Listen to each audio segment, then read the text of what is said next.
আসসালামু আলাইকুম। আপনার সন্তানের টিভি দেখার অভ্যাস থাকবে এখন আপনার নিয়ন্ত্রণে। এলজি টিভিতে রয়েছে দারুণ একটি ফিচার এলজি ফ্যামিলি সেটিং।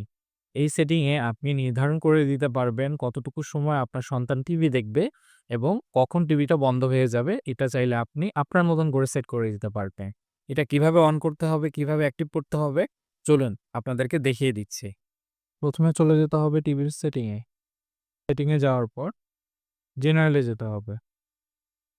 জেনারেলে গিয়ে ফ্যামিলি সেটিং। ফ্যামিলি সেটিংয়ে গিয়ে আমরা ফাংশনটা এনেবল করে দিব।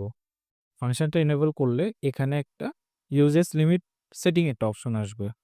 এখানে হচ্ছে স্টার্ট টাইম দেওয়া আছে। মানে এখন যে মুহূর্তে আপনি সেট করছেন যে সময়টা, ওই সময়টুকু এখানে থাকবে। এখানে হচ্ছে এন্ড টাইম। মানে আপনি চাচ্ছেন কখন টিভিটা বন্ধ হয়ে যাবে, সেই সময়টা আপনাকে এখানে নির্ধারণ করে দিতে হবে। নির্ধারণ করে এখানে সেট করে দিতে হবে। সেট করার পর টিভিটা অটোমেটিক্যালি ওই নির্ধারিত সময়ে যাওয়ার পর টিভিটা বন্ধ হয়ে যাবে।